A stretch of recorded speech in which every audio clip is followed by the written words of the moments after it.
right.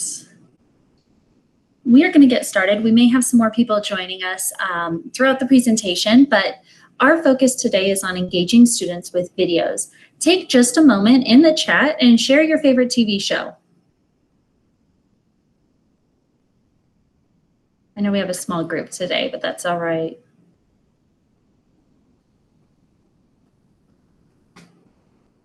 Friends, yes, that's an absolute favorite of mine. I'm really sad that it's no longer on Netflix. And The Office. The Office is still on Netflix. I like that one.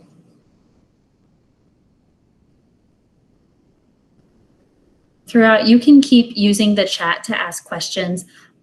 You can also come off mute if you want to ask your question that way too. I just know sometimes it's easier to get it in the chat. You can also share ideas, all of that. Feel free to throw those in the chat throughout. But to introduce myself, my name is Becky Calling. I'm an instructional coach in Newhall, California, which is in Santa Clarita, California, just north of Los Angeles. And my district is an elementary only district. We are TK, so transitional kindergarten through 6th grade.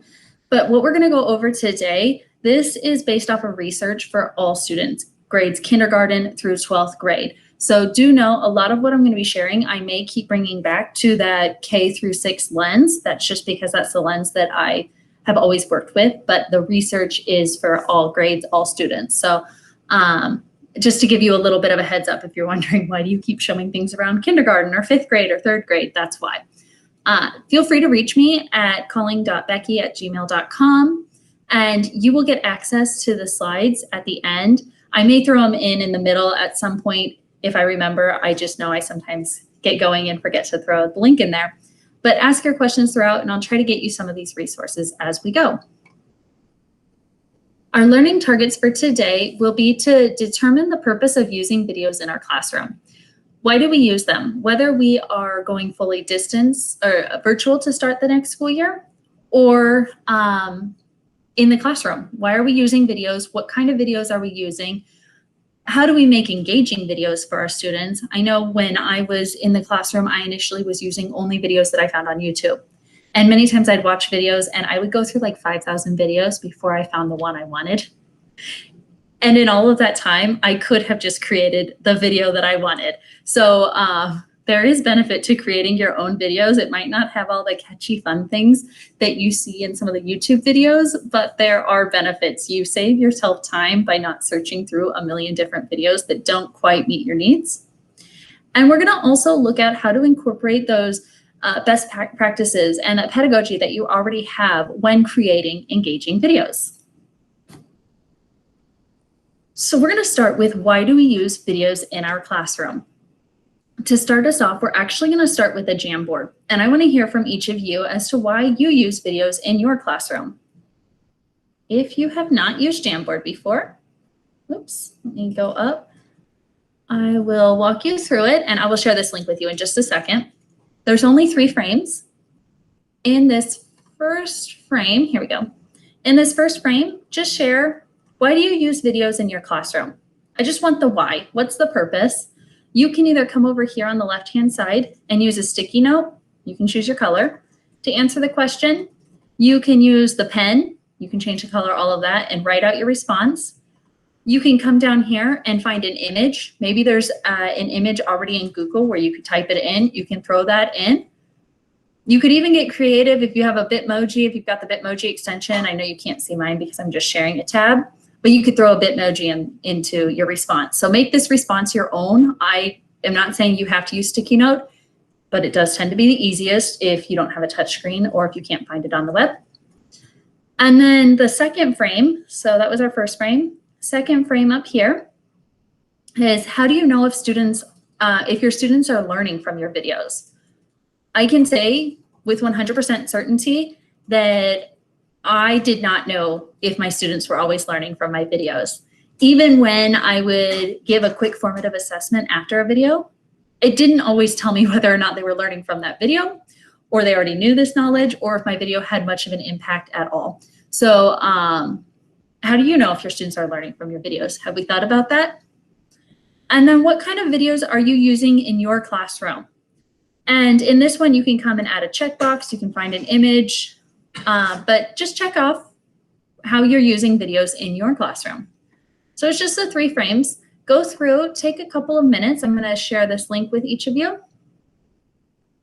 And copy link, putting it in the chat. And you can open up the Jamboard and start answering each of these. And you can start on frame 1, 2, or 3. And I did see I need to fix this in here.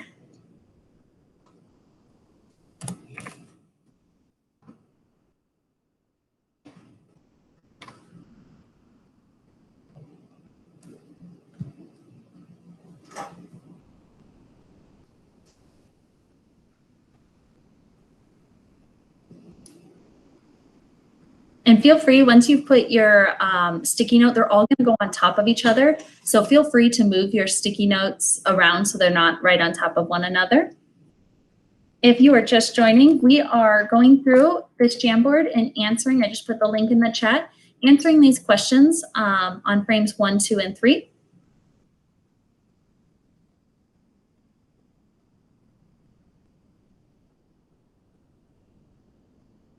I like this. So why do you use videos in your classroom? To introduce content. Videos are a great hook. They're a really good hook. When I taught science, it was like, that was my go-to. How am I going to introduce them to something that I can't actually take them to? A video is a great way to do it. Kids love videos. I couldn't agree with that more. There's a reason that YouTube has blown up and is as big as it is. They've even created a channel just for kids on YouTube. They love videos. To help model different concepts. Quick and engaging introduction. So we've got the hooks. Oh, this is great. So I use videos to teach something new. So not necessarily just a hook, but to actually teach something new so that students can go back and rewatch as needed. When you do that, are you, one thing that I didn't start teaching my students until a lot later was that, one, it's okay to pause videos, because unless we tell students it's okay, you can pause a video, they don't know that that's an okay thing to do.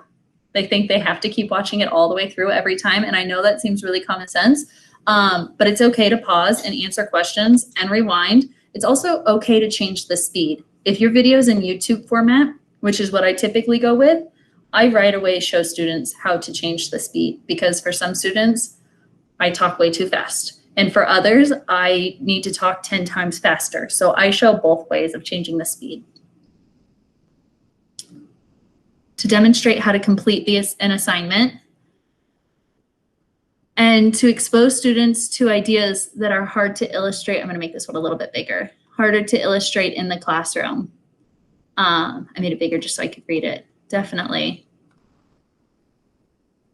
How do you know if students are learning from your videos? I like the big question mark. Sometimes we really don't know. And that's something I am constantly thinking about. If I'm going to put effort into A, finding a video, or B, creating a video, I need to know that it's beneficial to my students. So I need a way to see that they're learning from it.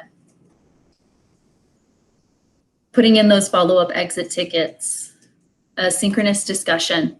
Holding a discussion before or after a video is incredibly powerful. And then giving those quick informal assessments. So, okay, Brain Pop is a good one for the other. Found on different sites, teacher created, YouTube. YouTube has a lot of videos, so don't discount YouTube by any means. I find a lot of videos on there. It's just there are times that I don't find the video that I'm looking for, or the video doesn't meet the standard that I need it to. One thing I will say, you could always take a video you've created, put it in Edpuzzle, and pause it and have a link to a Jamboard just like this. And your Jamboard could be a KWL if you're using the KWL format, or anything along those lines, so that just like we're doing right now, you could take those moments of pause and have your students respond through the different jams. All right. So I'm going to share this link one more time. I know we had just a few more people join us. Hey, Georgina. And you know what? I need to turn, there we go. Grid view is still not working for me, so my grid view is a little bit wonky right now. So I just fixed that on my end so I can see everyone. And I didn't say this in the beginning. You're welcome to leave your videos on so I can see you. I love seeing reactions, but you can definitely, I know some people you've been in sessions all morning, so you have your videos off. That's fine. All right, we are going to come back. I see a lot of similarities in your responses for why you use videos, how you assess student learning from videos. And this one, I'm not surprised I see fewer responses. And a lot of the times it's just because we don't always know, or we've kind of gone down this path where it's always just, here's a quick assessment. Here's a quick few questions, show me that you know it. So as we're going through this, think about different ways that you could start assessing what your students know from videos, and we'll have time to share those out at the end. All right, I'm gonna come back to our presentation.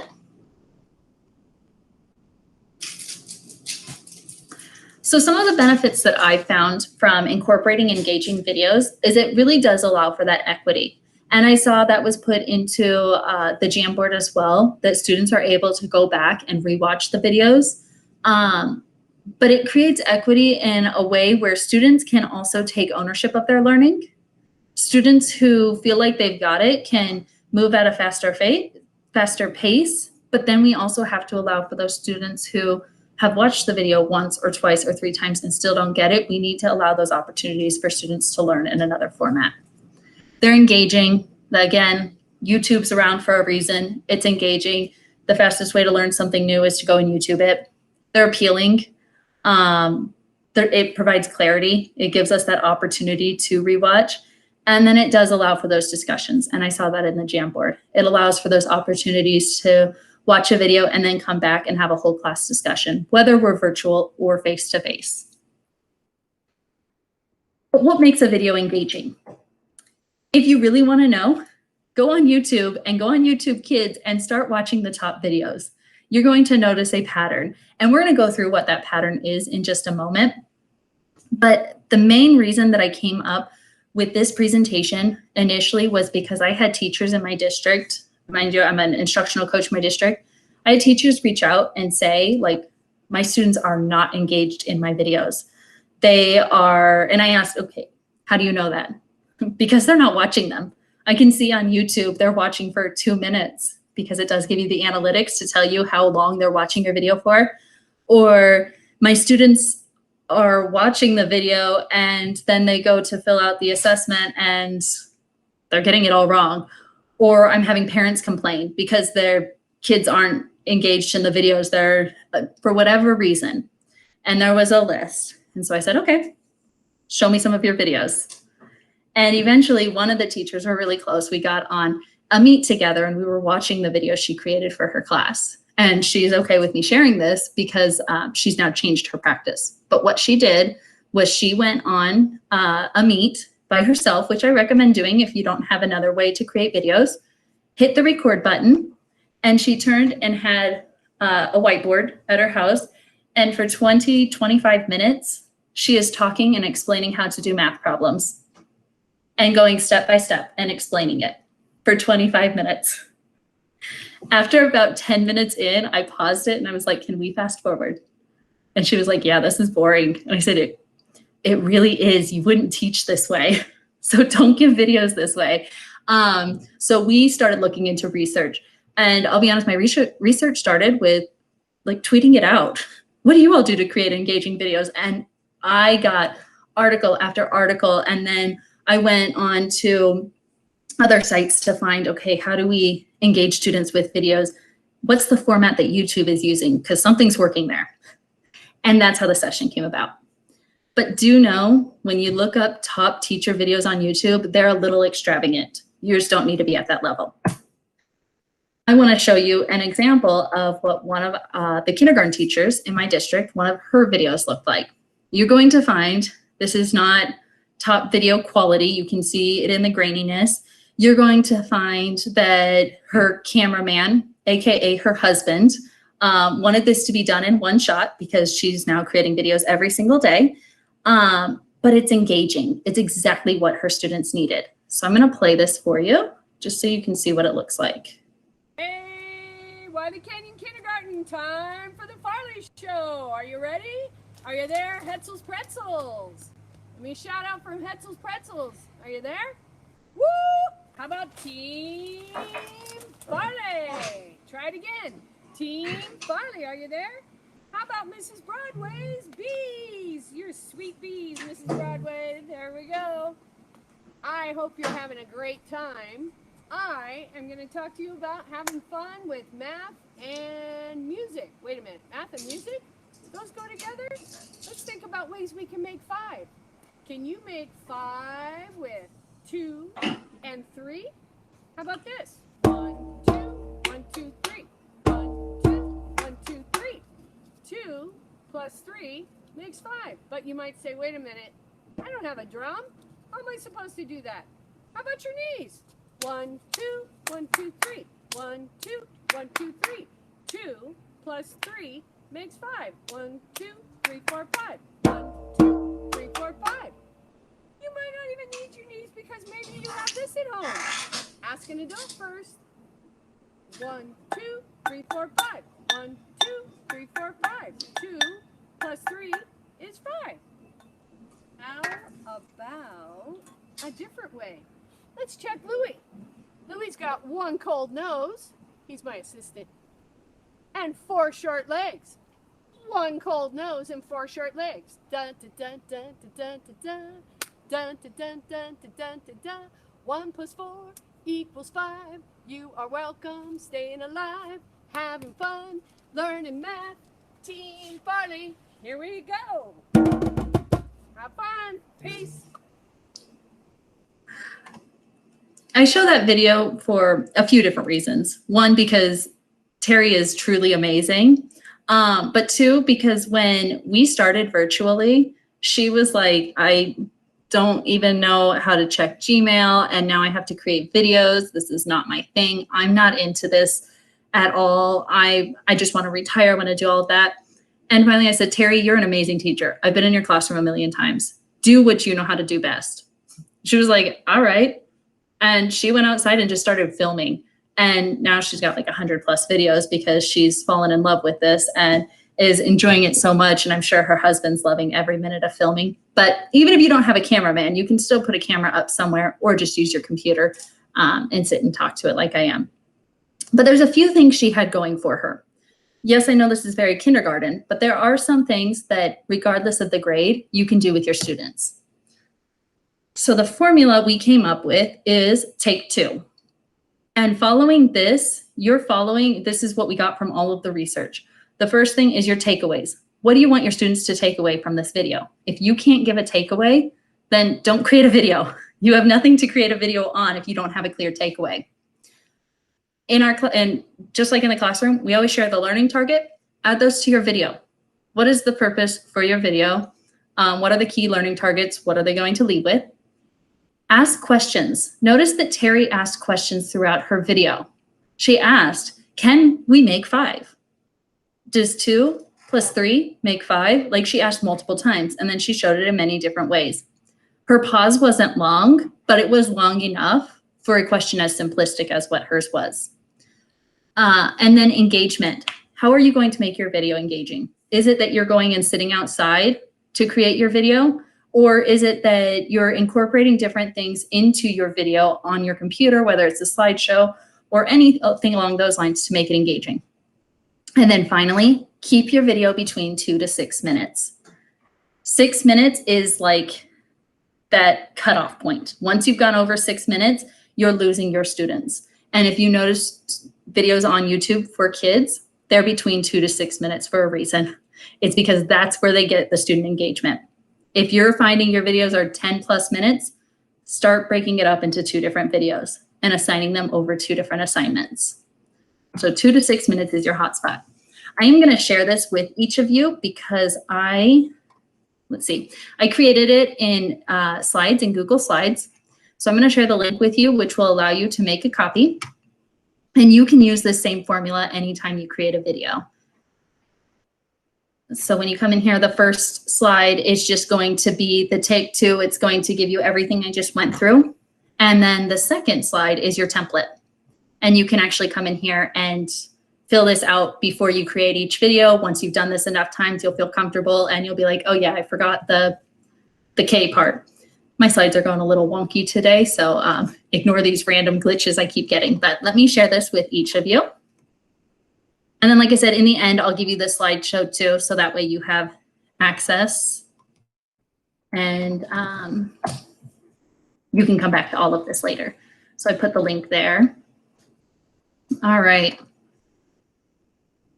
Now let's go through another video. And this video is on strategies to engage students during live meets.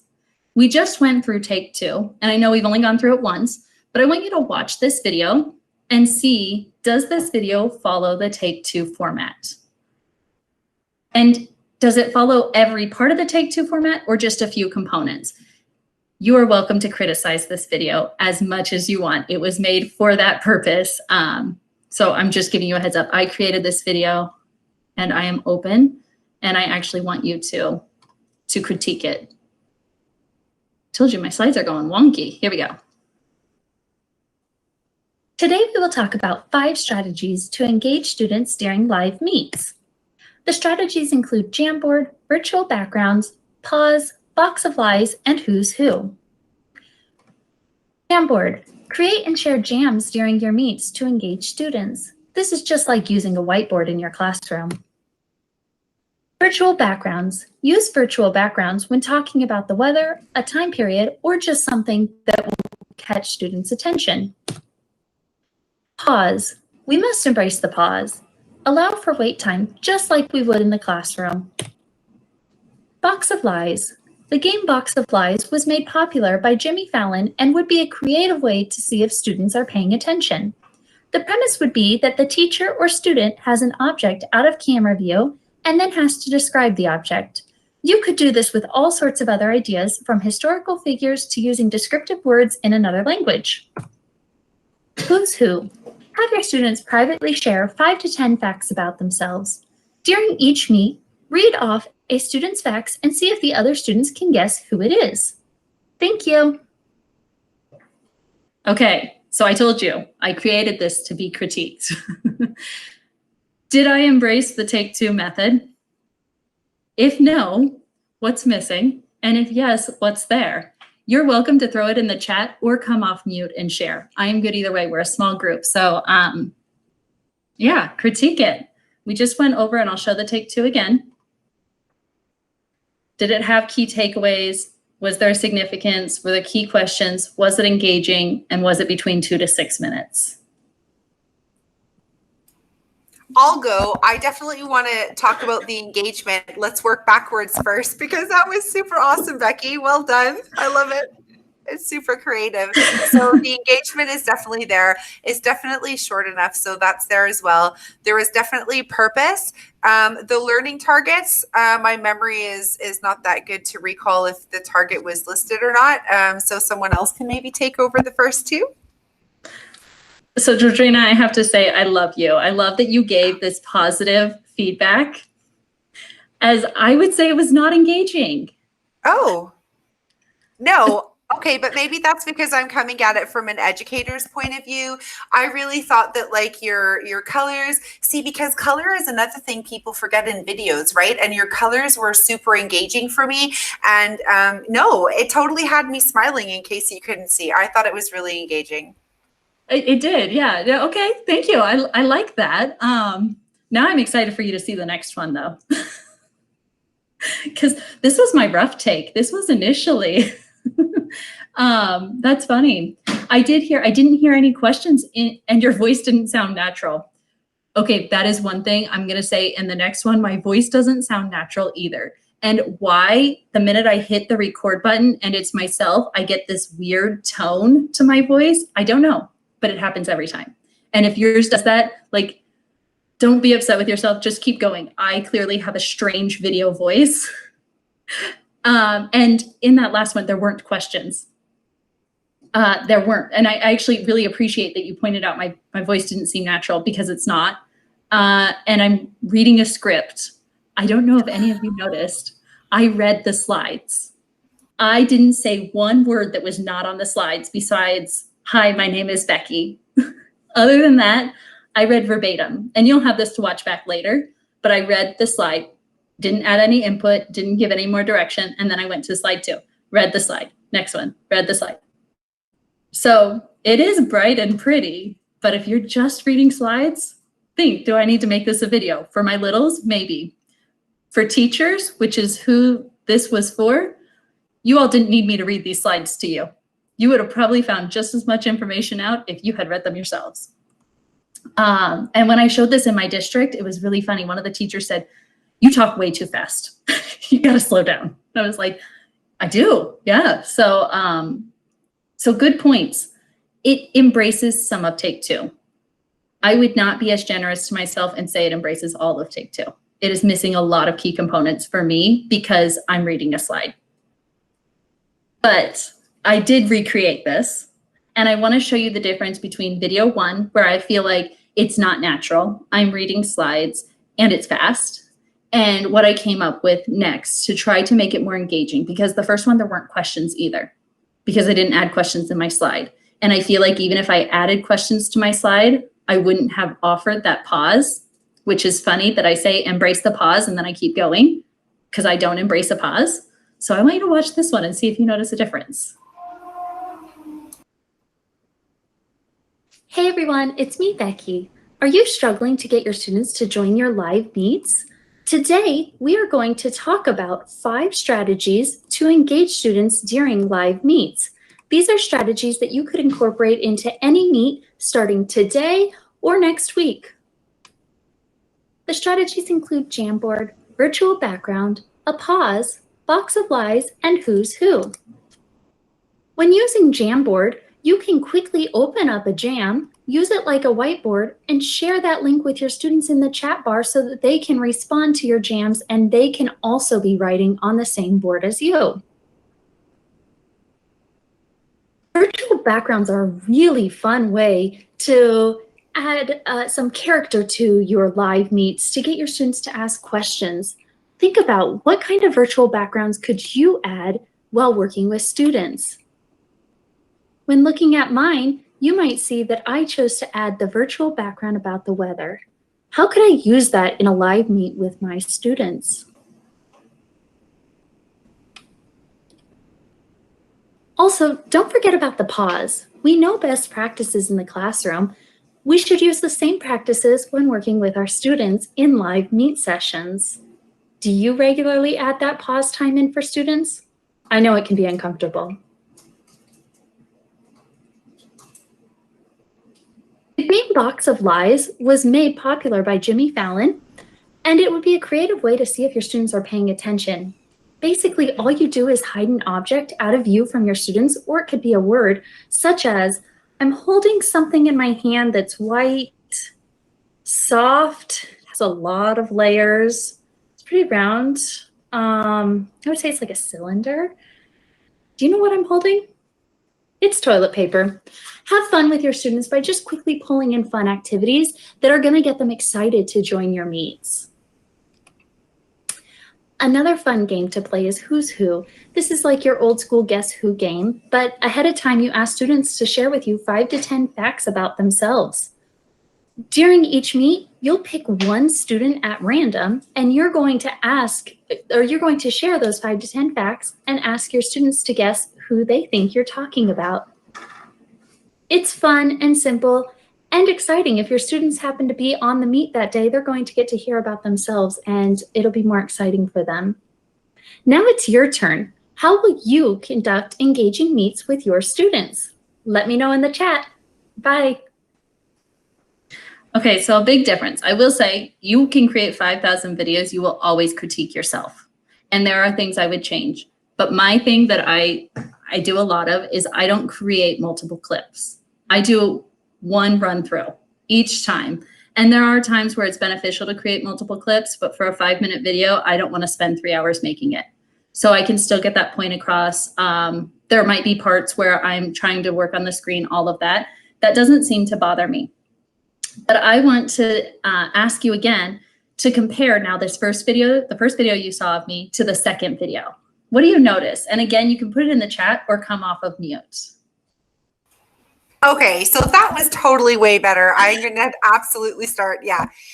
So I didn't know that was coming. So really well done, Becky. The first thing that really popped out was your lighting. So I didn't critique that on the first one, but the lighting is a big thing because students need to be able to connect with you as the educator, and they can't do that very well if they can't see your face. I can't tell you how difficult it is when I'm watching webinars and like it's, you know, you can't really see the people, and it's the same for our students. They need to be able to see you. So really well done on that. The pause was really good. And I wanted to ask you too, Becky, in your model of take two, can students actually just literally pause the video asynchronously to have that as well? Like would the teacher, like obviously if it's synchronous, it would have to be like a timed pause, but in asynchronous, they could just pause the video, right? Definitely, yes. And I show students how to pause, how to rewind, slow down, and speed the videos up. But yeah, and or to put it into Edpuzzle and add those pauses in there. So when you pause, to add that in there, for sure. And okay, Megan added about Jamboard. I showed how to use it. It was like a 2-second how to use it. So if you've never used it before, it probably isn't enough, but it's enough to show like, here's what you could do with it. Now keep going. Because again, this is a video for teachers. And it's not a video on how to use Jamboard. It's just an option. So it definitely does incorporate all of the take two.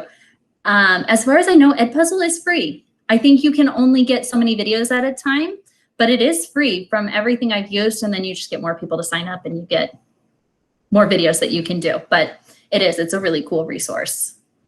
And Georgina, I want to hit on the one big thing that you said, showing your face. It is so much more engaging when you get to see the person's face. I've seen too many videos where I'm like, I have no idea who's talking.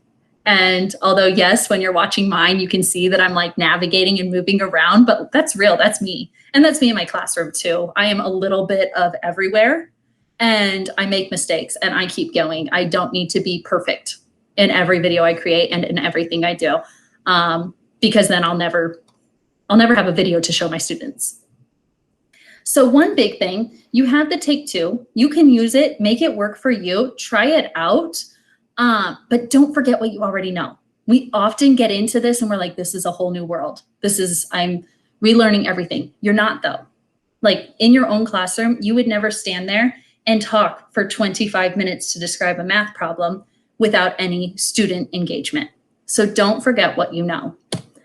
I come from a PLC district. And in our district, everything relates back to the 4 critical questions. The first one is about what we expect our students to learn. So what goals do we have for our students and what are we expecting of them? And that's part of our take two.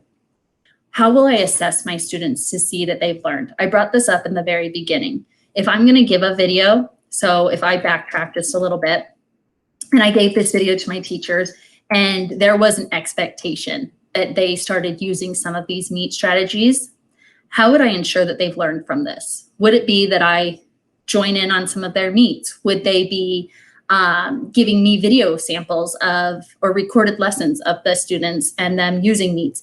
It does not always have to be a 5-question quiz. Although that's the easiest thing to grade, it's also a little repetitive and can get very boring for students. So now granted, my teachers in my district don't have to use that video, but if I did, I want to think outside the box in how I can assess my students beyond fill in this form. You either get it right or you get it wrong and we'll move on. Also, when creating videos, are your videos meant to be an intervention? In which case, do they need to go to every student? Or is it an extension? Again, if that's the case, does it need to go to every student? So there's going to be times where you might be creating 2 or 3 videos for the same lesson, which is why I don't push for perfection. I push for get it out there, make it engaging, and be you. And your students will get used to it. And I've been called out so many times by, oh, Miss Calling, you said that wrong. And I was like, yeah, I did. I'm a human too. Let's keep going. Or like, good job, you caught me. Keep going. And so they just get used to it. And 5th graders, you would think they can get harsh, but they're really not. They prefer to see you as a real human. So beyond take two, what can you add or do to make videos engaging? And I want you to just take a few minutes to throw in the chat how you can make your videos engaging beyond just the take two format. is that going to be, and think for your own students, so you can put your grade or the students you're working with. You can throw in there, is it going to be where you film your videos? Is it going to be the resources you use? How can you make your videos engaging?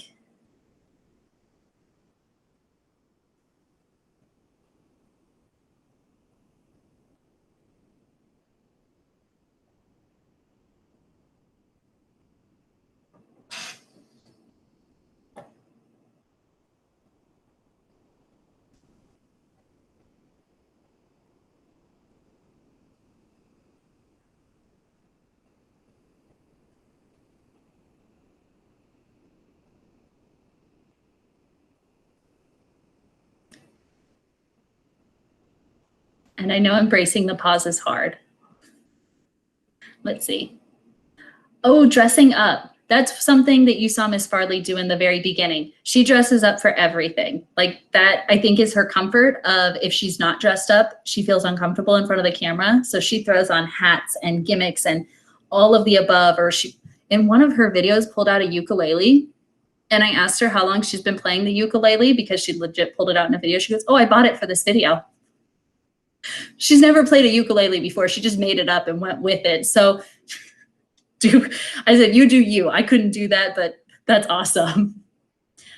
Be silly. Yeah, it's okay, Deborah, not really my personality either. I have to try really hard. Like I know there are some teachers who like get in, you know, come close to the camera and they do like all that fun stuff. It's not me. I think my silliness comes out from me making mistakes and just going with it and having fun. And don't critique yourself too hard. Your first few videos, you're going to look back and be like, oh, those were rough. Keep going. Who cares? As long as you have a purpose behind your video, keep going, keep trying, because the more you do, you're going to be like, these are pretty good, actually. Oh, I like this one, Megan. Mini shows like Poetry Hour and the Ecosystem game show. That's really cool. And it does give them a little bit of an unusual format. So are you hosting the mini shows, or are you having students host the mini shows? I host the mini shows. It's actually, they've been asynchronous. So I give the pause time for the game show and stuff. But they get to see me in kind of a different way. That is super cool. And that's a lot of fun because typically we think that game shows can only be done if you're on a meet with the teacher or you're live with the students. So I like that you're taking a format that you're comfortable with and putting it into a video for your students. That's really cool. I'm super curious. If you have any examples to throw in the chat, I would love to see those. All right. A few more engaging videos. Again, these are all from my district, and I got permission from the teachers to use them. But one that I'm going to show you, this is, again, another kinder, and I'm showing kinder again because this is different than what you saw with Miss Farley. These two teachers teach our dual language immersion program. And so one of the teachers is the Spanish only teacher. And you'll notice in her video, she only responds in Spanish. And then our English only teacher only responds in English. Their students aren't even to know that they're pretty sure that Mallory, Miss Rusikoff, only speaks English and doesn't understand any Spanish because in front of her students, she only speaks English, and then vice versa with Yvette. So I'm going to play just a minute of this just so you can see a quick example of two teachers working together to make a video, because there's nothing that says you can't work with another teacher and create your video and use it for both of your classes. And we won't watch the full thing. Hoy vamos a estar en la playa, jugando en la arena y nadando, ¿verdad, Miss Rusikoff? Right. Isn't it so fun to go on vacation? Sí. Espera, no estoy en la playa. Man, I'm just at my house. Pero, ¿sabes qué, Miss Rusikoff? Podemos escribir sobre la playa en México. Wait, I went to the beach in Mexico too. I have the best idea ever. ¿Qué? Let's write about the time we went to Mexico. And we can write a narrative, just like we've been doing the past couple weeks. Oh, perfecto. De esta manera yo puedo escribir sobre mis vacaciones en México. Okay, and I'll write about my vacation in Mexico too. Okay.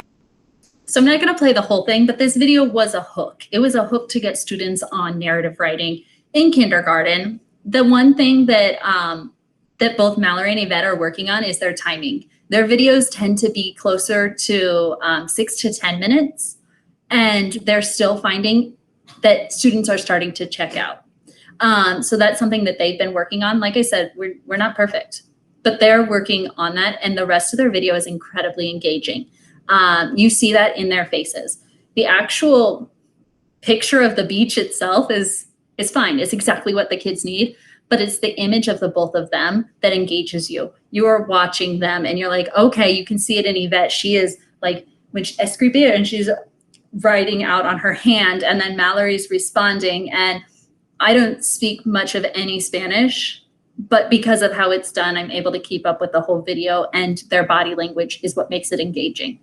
So they're meeting the take 2, regardless of the fact that they're not quite in the 2 to 6 minute time frame. I'm going to share this slide deck with you later so you all can watch the other videos, but we have a quick morning message, and this is from one of our 5th grade teachers. And she could have written out her morning message, but for her, she does these every single day because she wants her students to see her face. She's trying to promote that social emotional learning by letting them see her and just getting that friendly face in front of them first thing every single day while they're going virtual. And this is something she wants to continue when they go back to the classroom, that they would open it up and start out in small groups and get to see their teacher right away. And then our yoga for kids, this is another one of our instructional coaches, and she's been supporting with PE, and she actually creates really quick 5-minute yoga videos for kids that she throws in between, just so throughout their day, they get some sort of physical education. So a couple of videos, I'll let you watch those later though, because I will share the slide. The next thing though that I want you to do, and this is another way you could assess your students, is I want you to complete this exit ticket, which is on a flip grid. And we talked earlier about how do I know if my students actually gained anything from watching my video. Flipgrid is a great way to do that. Your students, instead of just responding to a question, they're actually creating their own quick video in response to yours. And I want to go back here really quick. In our Kinder DLI program, they, without even telling their students it was an option, they've always just had many options for how students can respond. They actually have students that are responding to their homework assignments, their homework or their learning at home by creating their own videos. And they do the same thing where they sit there and they talk just like their teachers do. And then they'll say parts of it in English and then they'll respond in Spanish. So it's really cute. The kids are creating their own videos. But we're going to go through it, do an exit ticket on Flipgrid. And if you've never used Flipgrid before, I'm going to give you the really quick rundown. So we're doing exit ticket glows and grows. You can see a few from the last session if it wants to open. It's been acting a little bit wonky. Let's refresh this. There we go. All I'd like for you to do in 60 seconds is to share a reflection about using engaging videos with your students. Share one grow. So what is one thing you wish you could improve with your videos? If you didn't create videos at all for your students last year, maybe a grow is that you start creating some videos this year. I don't want to give you your grows though. So whatever it is that works for you. And what's one glow? What do you feel you did well with? And then it says, remember your audience is your parents. It's not, it's other teachers. I apologize for not changing that. To make your video, come down here, hit the big green plus sign. You're going to have to sign in. And then you are going to, once it gets signed in, you're going to just record yourself, hit this big record button, but you can play with all the filters and letters. When I let my students use Flipgrid for the very first time, they get to play with everything. Other times I tell them, okay, we're not going to be using those, or we're only going to use this and this, because you could play with these for hours. But the first time you get to play with whatever you want. And then you'll take a quick selfie and hit submit. So just go through each of the steps. And once you finish, you can also watch other videos. So let me put this link in the chat. And I will be going on mute because I find that I'm not good at embracing the pause. And when it's quiet, I keep talking. And then everyone's trying to create a video and you hear my voice in the background the whole time. So if you do Flipgrid in live meets, when your students are making videos, you have to learn to be quiet. I'm not good at it, so I go on mute. But throw your questions in the chat throughout. I'll be watching. I'll also be putting other resources in the chat. And we'll go until 12:50, so 3 minutes.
All right. I hope I'm not interrupting anyone's video. If I am, I'm so sorry. But we are going to come back together. In my own classroom, I would typically go through and play some of the Flipgrid videos. Instead, you have access to watch each other's, but I didn't ask ahead of time if I could play all of your videos. And just like with my students, I would tell them ahead of time, I will be playing this for the whole class. So I'm not going to play videos this time. I will go and watch them though later. But I do want to remind you, I did put in the chat, I put quite a bit in there. So I put the sign-in form. Please fill that out. I also put a link to the slides. You have access to these slides. You can make a copy of the slides. You can use them, do what you want with them. I got the layout from Slides Mania, so definitely a really cool place to get free templates and themes. Check them out. And I added the Take Two form again. But if you have any questions, the last few minutes are to answer any questions and to help in any way that I can with creating engaging videos. Otherwise, thank you all so much for joining.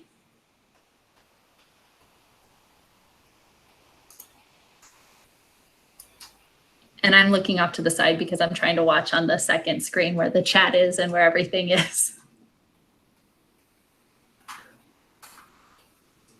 All right, I'm going to stop recording.